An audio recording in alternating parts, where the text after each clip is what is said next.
Hi guys, and welcome to Seaford Golf Club.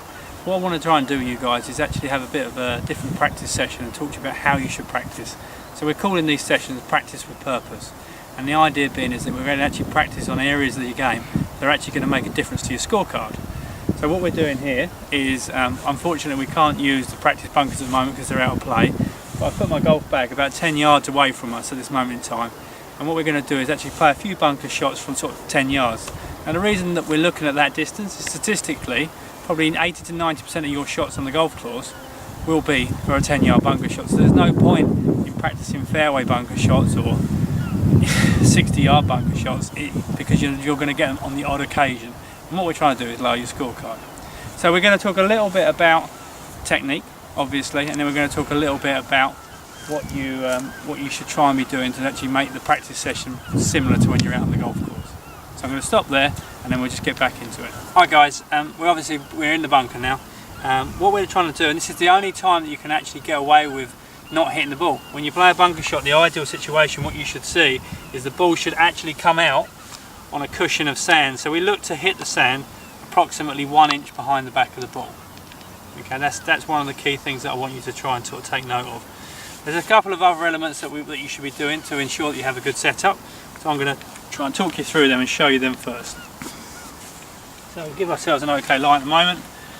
What you do here, we've got the leading edge. That's going to aim at your target. That's the bounce of the club.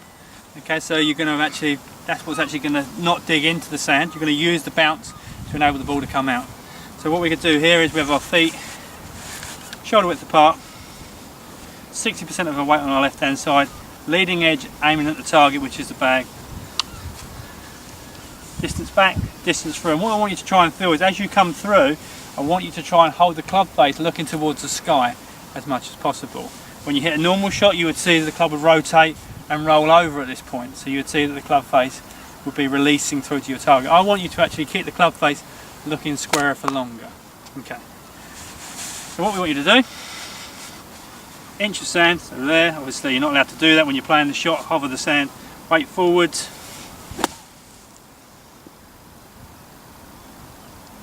Towards your target. Now that's great, that's all about the technique. When you do this, I want you to do it on the chipping green. Okay, so what you're going to do on the chipping green, you're going to say that's one, for example, and then you're going to try and hit the rest of the shots, and you're actually going to putt out. And the key is to keep score. Okay, so what you're then going to do is you're going to take 5 golf balls, and you should be keeping score. So when you next come out and practice, you're trying to beat that score. So when you actually, so what it's trying to do is actually simulate how important it is when you get on the golf course, because you've got something to beat. You're putting an element of pressure into your practice, which is important. Okay, just come back behind me, Josh. I'm going to actually play the shot again. Some of the key things I want you to actually look. If you look down the line, you'll be able to see my golf bag now, which is what my target was. So again, start facing my target, weight forwards.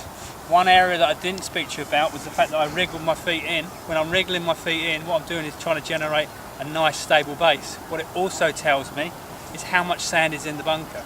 Okay? Look out towards your target. As I say, club face facing the sky for as long as you can through the ball. So rotate and turn your hips.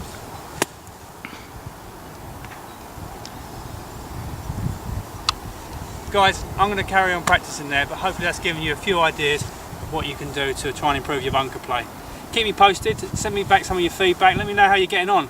We might be able to run a bit of a league and see who can actually have the lowest score for those 5 shots. Speak to you soon guys, thanks a lot.